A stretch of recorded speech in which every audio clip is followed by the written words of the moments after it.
ใจกันคักแท่น้องห้องหากันมาจนว่าหูใส่หูคุ้งพอตีหัวคนเข้าลุงมาจีบที่เผาลงคอคนที่หักเจ้าคนนี้ได้เพียงแต่มองจากที่หนึ่งกลายเป็นที่สองแต่ย้อนเงินทองของเขาการดาเหตุโตเดือดลาท่านบ่ยานพากินหัวกับคนขึ้นซื้อมาหัวของเขา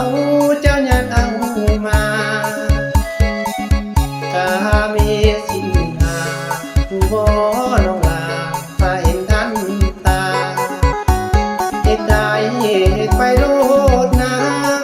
ทิมไอมาหาเขาคนนั้นขึ้นต้นกะโกตกกกมากม่วงลาควันเด้อคนหลอกลวง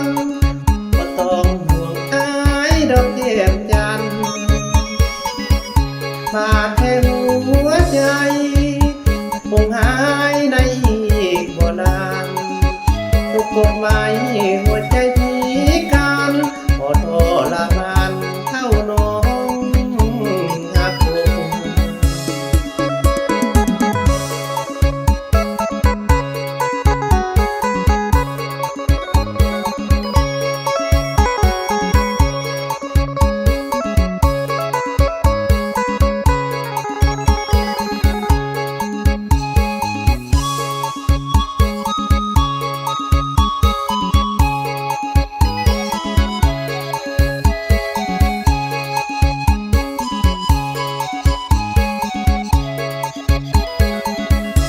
เหตุโลด